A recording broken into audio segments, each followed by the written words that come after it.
లేకుండా వాళ్ళ జీవితం ఎప్పుడు కళ్ళు కంటా బతుకుతూ ఉంటారనమాట.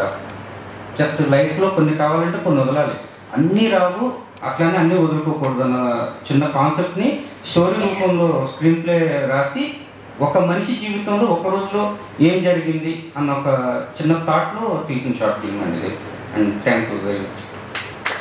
అప్పటికప్పుడు ఆలోచించి చిన్నది రాయడం జరిగింది. ఇది మన చిన్నతనంలో మనం మర్చిపోతున్న చాలా విషయాల గురించి పెద్దయ్యాక అనుకుంటాం, మనం చాలా మిస్ అయిపోతున్నాం అమ్మాయి జీవితంలో ఇప్పుడు. అవి మనం ఆ రోజుల్లో ఎంత బాగున్నాయి అనుకుంటాం, ఆ రోజులు మనకు రావు. మనము ఒక స్టేజ్ దాటాక చాలా మెటీరియలిస్టిక్ అయిపోయి మన టైం అంతా కూడా జాబు డబ్బులు వెనకబడుతూ పాతే మర్చిపోతాం. కానీ మనకి వయసు అయిపోయాక మళ్ళీ ఆ నేచర్లోకి వెళ్ళాలన్నా మళ్ళీ ఏమైనా చేయాలన్నా కూడా మన బాడీ సహకరించదు, మనకి టైం కూడా సహకరించదు. సో అలా ఇది సబ్జెక్ట్ రాసి అమెరికాలో మా ఫ్రెండ్కి పంపిస్తే ఆయన షూట్ చేసి పంపించారు. దాని ఎడిటింగ్ నేనే చేశాను, స్టోరీస్కి ఇంట్లో ఎడిటింగ్ నేనే చేశాను, డైలాగ్స్ కూడా.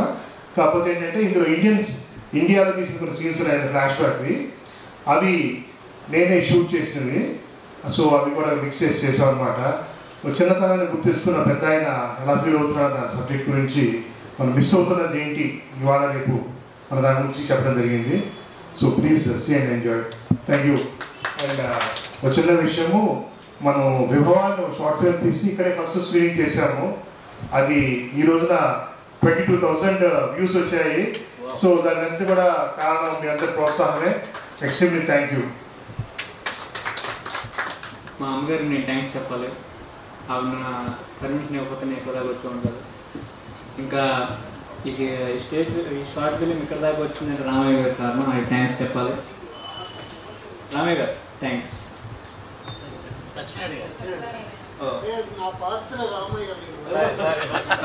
సారీ ఇంకా ఈ షార్ట్ ఫిలింని ఇక్కడ దాకా తీసుకొచ్చినందుకు అందరికీ థ్యాంక్స్. ఇంకా ఈ షార్ట్ ఫిలిం గురించి నేను చెప్పాలంటే ఇది ఒక పాస్ట్ గురించి. యాజ్ ఎ డైరెక్టర్గా నేను అంతకుమించి ఎక్కువ రివ్యూ చేయలేను. మీకు తెలిసిన విధంగా మీరు అర్థం చేసుకునే విధంగా ఈ షార్ట్ ఫిలింని ఎంజాయ్ చేస్తారని మనస్ఫూర్తిగా కోరుకుంటున్నాను. Thank you so much.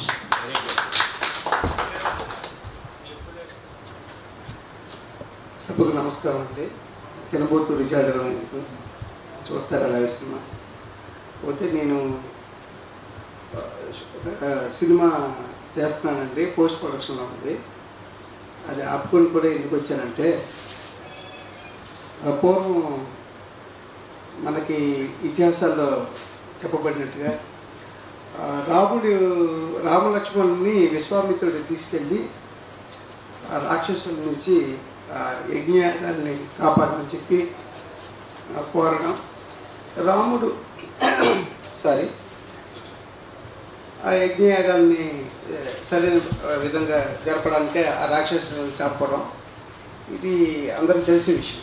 అయితే ఇక్కడ విశ్వామిత్రుడు లాంటి గొప్ప వ్యక్తి రాముడు ప్రతిభను బయటికి తీసుకురావడం కోసం చేసిన డ్రామా ఇది. అలాగే నాలాగా వెలుగులోకి రాలేని వ్యక్తుల్ని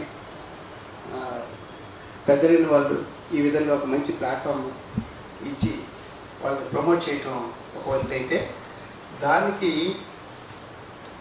నేనున్నాను అని చెప్పి ఎక్కడెక్కడ ప్రతిభ ఉందో అక్కడ వెలికి తీసి చిలికి మన ముందు ఉంచే ఏకైక వ్యక్తి పనిప్రసాద్ గారండి.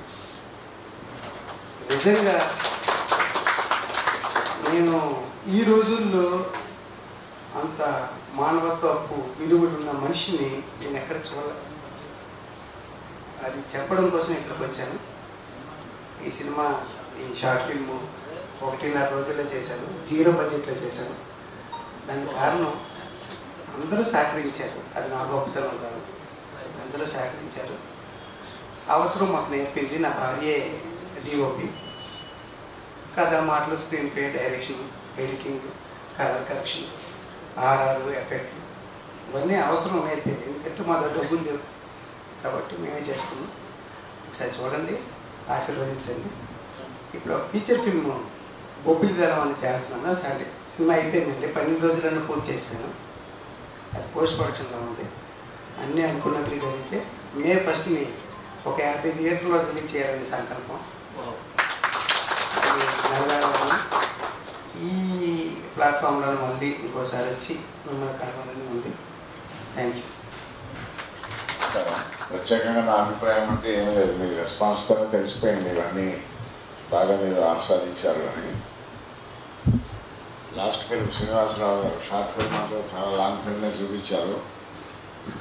వారి ఆవేదన అంటే చాలా టాపిక్స్ని టచ్ చేసి ఆయన లోపల ఉన్నటువంటి ఆ బాధని మన విజువల్ రూపం ఇవ్వాలని చాలా సిన్సియర్గా ప్రయత్నించారు, అభినందనీయులు.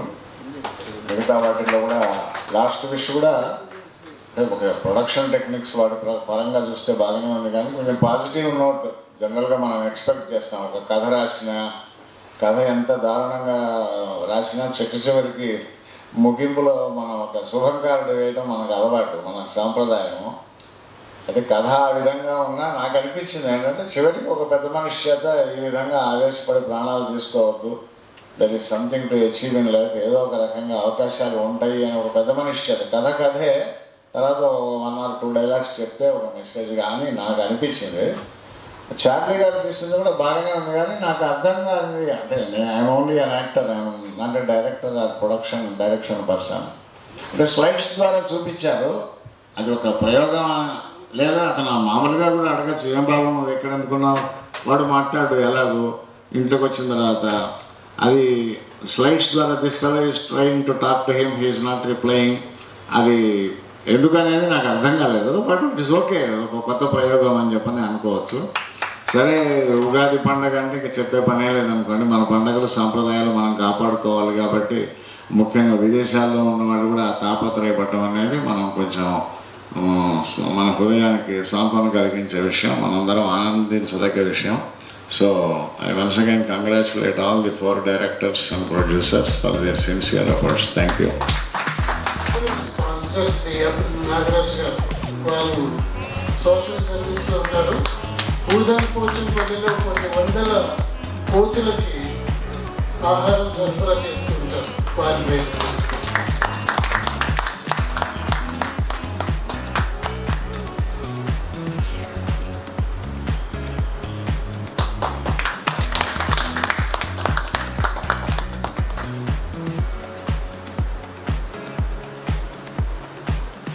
అలాగే శ్రీ నాగరాజు గారిని సత్కరించవలసిందిగా భూపతి వెంకటేశ్వర్ గారు.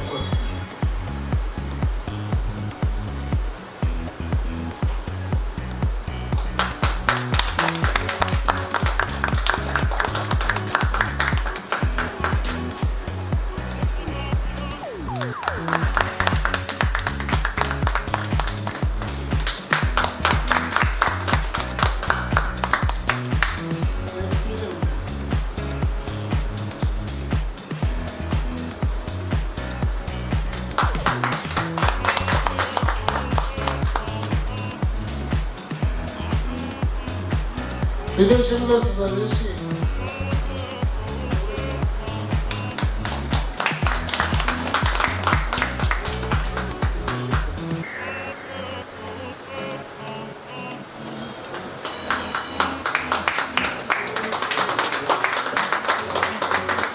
అలాగే సిఎస్ నాయుడు గారు ఉన్నారు.